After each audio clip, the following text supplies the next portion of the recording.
Alhamdulillah jamaah sidang Jumat yang insya Allah dimuliakan oleh Allah Subhanahu wa Ta'ala. Marilah sama-sama kita meningkatkan kualitas kedekatan dan ketaatan kita dengan Allah Subhanahu wa Ta'ala. Karena tidak ada keuntungan yang lebih besar melainkan kita taat dan dekat dengan Allah Subhanahu wa Ta'ala. Dan tidak ada kerugian yang lebih besar melainkan kita jauh dari rahmatnya Allah Subhanahu wa Ta'ala. Kata Nabi, man alifal masjid alifahullah. Siapa yang cinta kepada masjid, sering datang ke masjid, melaksanakan panggilan Allah, alifahullah, Allah akan mencintainya. Maka hadirin yang dimuliakan oleh Allah, mudah-mudahan kita yang hadir di sini melaksanakan sholat Jumat yang hukumnya ialah fardhu ain, wajib bagi orang mukmin yang sudah baligh. Mudah-mudahan kita hadir di dunia ini, di masjid ini, menjadi tamu Allah, bukan hanya menjadi tamu Allah di dunia saja, tetapi menjadi tamu Allah sampai ke surganya Allah Subhanahu wa Ta'ala. Amin ya rabbal alamin. Hadirin yang dimuliakan oleh Allah, datang ke masjid, melangkahkan waktu, melangkahkan kaki dan meluangkan waktu bukan perkara rumah kita yang paling dekat dengan masjid, bukan perkara kita yang paling sehat, perkara kita yang paling kuat, perkara kita yang paling bagus, perkara kita yang paling kaya ataupun jabatan yang tinggi. Akan tetapi datang ke masjid mutlak karena keimanan kepada Allah Subhanahu wa Ta'ala. Kalau bukan karena keimanan kepada Allah, kalau bukan karena kecintaan kepada Nabi Muhammad, tak akan mungkin kaki kita bisa melangkah walaupun rumah kita sejengkal dengan masjid. Kalau bukan karena keimanan kepada Allah, tak mungkin bisa kita luangkan waktu kita, tak mungkin bisa kita tinggalkan segala kesibukan pekerjaan kita, dunia kita tinggalkan semuanya. Ini mutlak karena keimanan kita kepada Allah Subhanahu wa Ta'ala. Mudah-mudahan iman kita yang kita usahakan di dunia ini diterima oleh Allah Subhanahu wa Ta'ala dan kita menjadi hamba yang mampu masuk ke dalam surga Firdaus. Mudah-mudahan amin ya rabbal alamin. Puji syukur atas kehadiran Allah Subhanahu wa Ta'ala. Semoga dengan rasa syukur inilah nikmat melimpah kepada kita. Kita diakui sebagai hamba dan dimudahkan segala urusan, dimudahkan segala rezeki kita. Amin ya rabbal alamin. Salawat serta salam semoga tercurah kepada Nabi besar, yakni Nabi Muhammad Rasulullah Sallallahu Alaihi Wasallam, yang hari ini ulang tahun, yang hari ini adalah hari lahirnya Nabi Muhammad Sallallahu Alaihi Wasallam, yaitu 12 Rabiul Awal, sehingga khatib mengangkat judul Maulid Nabi Muhammad Sallallahu Alaihi Wasallam. Hadirin jamaah sidang Jumat yang dimuliakan oleh Allah Subhanahu Wa Taala. Dalam kitab Hawasyih Syarwani. Hawasyih Syarwani ini kitabnya Imam Syarwani. Imam Syarwani ini mensyarahkan kitab yang dikarang oleh Imam Ibnu Hajar Al-Haytami dalam kitab yang bernama Tuhfal Muhtaz. Dalam kitab Tuhfal ini adalah syarah dari kitab Imam Nawawi yang bernama Minhajut Talibin.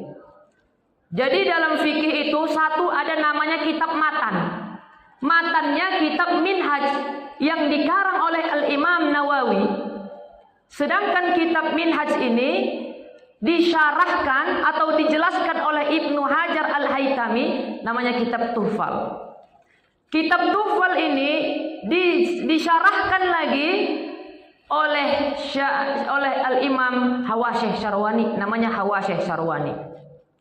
Di dalam kitab itu dikatakan bahwa innal afdolal layali, sesungguhnya malam yang paling afdol, malam yang paling agung, malam yang paling mulia, malam yang paling istimewa adalah Lailatul Isnain, malam lahirnya Nabi Muhammad Rasulullah Sallallahu Alaihi Wasallam. Maka hadirin yang dimuliakan oleh Allah Subhanahu Wa Taala, ketika itu Rasulullah ditanya oleh Abu Qatadah, Abu Qatadah radhiyallahu anhu, dari Abu Qatadah radhiyallahu anhu, suila an saumi yaumil isnain. Ya Rasulullah, kenapa engkau puasa di hari Senin? Kata Nabi, qala dzalika yaumun wulidtu wa yaumu bu'ithtu wa yaumu anzal alayya fihi. Kata Nabi, malam itu, hari itu adalah Allah bagai hari lahirku dan hari aku diutus, dan hari aku diturunkan wahyu kepadaku, salah satunya ialah malam Isnain. Namun bertepatan pada hari ini 12 Rabiul Awal lahirnya Nabi di tahun gajah, pas di hari Jumat, maka kita disunnahkan banyak-banyak bersolawat kepada Nabi besar Muhammad Rasulullah Sallallahu Alaihi Wasallam. Hadirin jamaah sidang Jumat yang dimuliakan oleh Allah Subhanahu Wa Taala. Nabi lahir 12 Rabiul Awal pada tahun gajah, sudah sama-sama kita ketahui. Kenapa dikatakan tahun gajah? Karena di situ tentara Abraha ingin menghancurkan Ka'bah dengan pasukan yang tentaranya ialah gajah. Maka hadirin yang dimuliakan oleh Allah Subhanahu wa taala, api yang disembah oleh kaum Yahudi tak padam-padam. Pada malam itu padam. Maka hadirin yang dimuliakan Allah Subhanahu wa taala, untuk apa? Bisa saja Allah memadamkan api itu sebelum lahirnya Nabi, tapi Allah padamkan ketika malam kelahiran Nabi Muhammad sallallahu alaihi wasallam. Kenapa? Ikraman, Allah memuliakan Nabi besar Muhammad sallallahu alaihi wasallam. Lahirlah seorang anak, yaitu Nabi Muhammad sallallahu alaihi wasallam. Tak lama kemudian meninggallah ayahnya.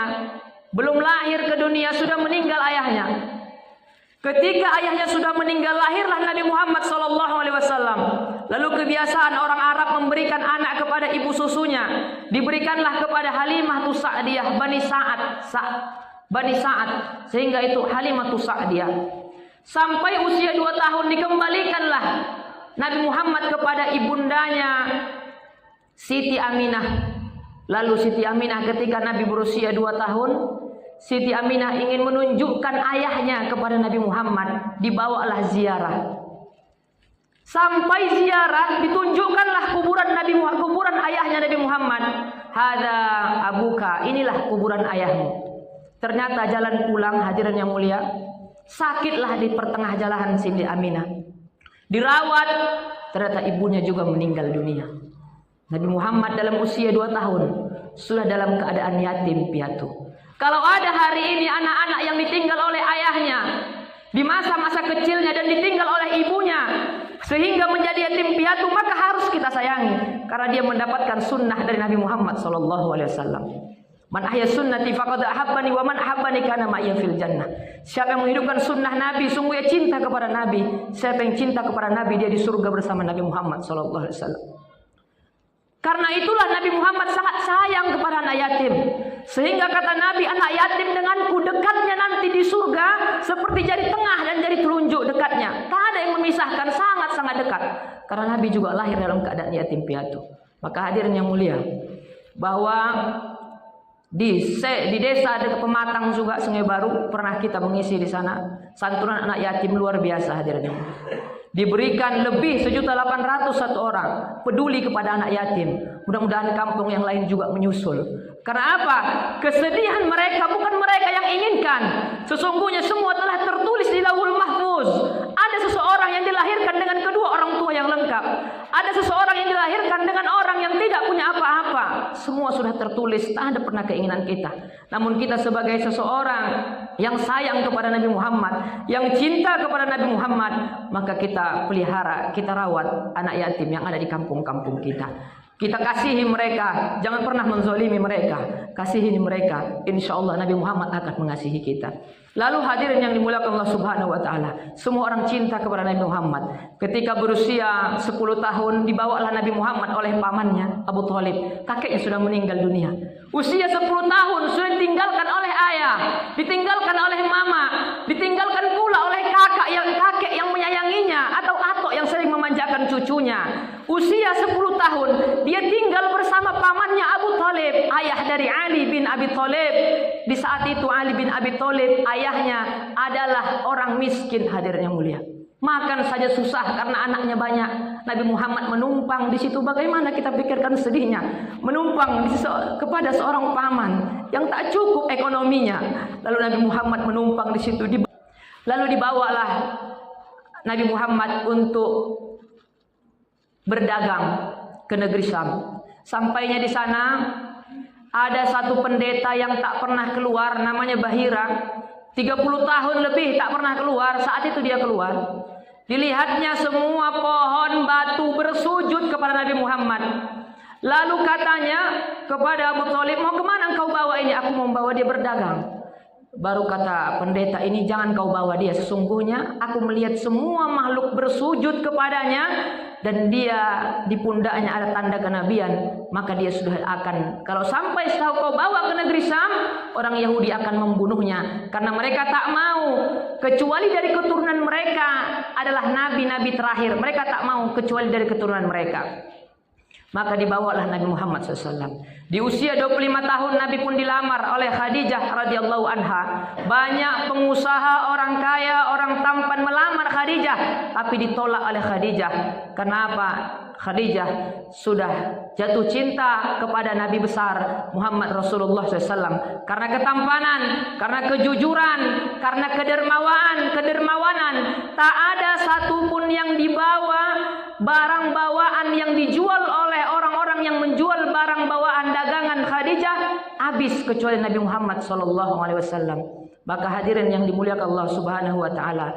Lalu ketika itu semua orang sayang kepada Nabi Muhammad, dari yang tua sampai yang muda, dari laki-laki sampai perempuan, semua sayang kepada Nabi Muhammad. Kapan kebencian itu datang? Ketika Nabi Muhammad diangkat menjadi seorang rasul. Ketika itu di bukit Jabal Abi Qubais, Nabi naik ke atas bukit itu dan berkata, jika kukatakan kepada kalian akan ada musuh yang akan menyerang kita, apakah kalian percaya? Kata mereka, kami percaya sodaknaka ya Muhammad, kami percaya karena engkau kami juluki sebagai Al-Amin, orang yang terpercaya. Lalu kata Nabi, jika kukatakan di balik bukit, jika kukatakan aku adalah Nabi utusan Allah yang diutus untuk menyampaikan yang hak dan yang salah, yang menyampaikan bahwa yang benar-benar yang baik akan masuk surga dan yang jahat-jahat akan masuk neraka, apakah kalian percaya? Di situ kebencian mulai datang. Apa kata Abu Lahab? Tabbat laka ya Muhammad ali hadza jama'tana. Celakalah engkau wahai Muhammad kalau untuk ini saja kau kumpulkan kami. Langsung turut ayat tabbat yada Abi Lahab wa tab. Allah langsung membela Nabi Muhammad. Bukan Nabi yang celaka, akan tetapi Abu Lahab. Maka hadirin yang dimuliakan Allah Subhanahu wa taala. Lalu akan tetapi Abu Lahab ini juga mendapatkan keringanan siksa di neraka setiap hari Senin. Kenapa?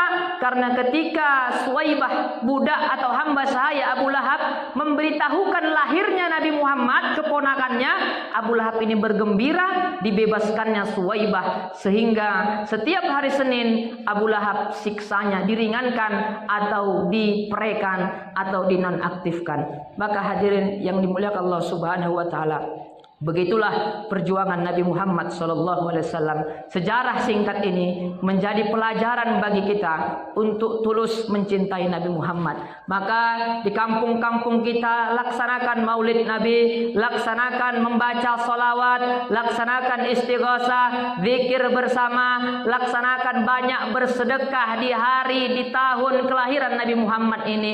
Kenapa? Karena hadirin yang dimuliakan Allah Subhanahu wa taala, gembiranya kita dengan lahirnya Nabi Muhammad berarti kita gembira karena selamatnya alam semesta ini karena adanya Nabi Muhammad SAW. Semoga kita yang hadir di sini sempatlah kiranya sebelum Allah panggil nyawa kita, sebelum Allah ambil nyawa kita, mudah-mudahan kita sempat datang ke Mekkah Al-Mukarramah sampai ke Madinah Al-Munawwarah untuk berziarah ke makam Nabi Muhammad SAW.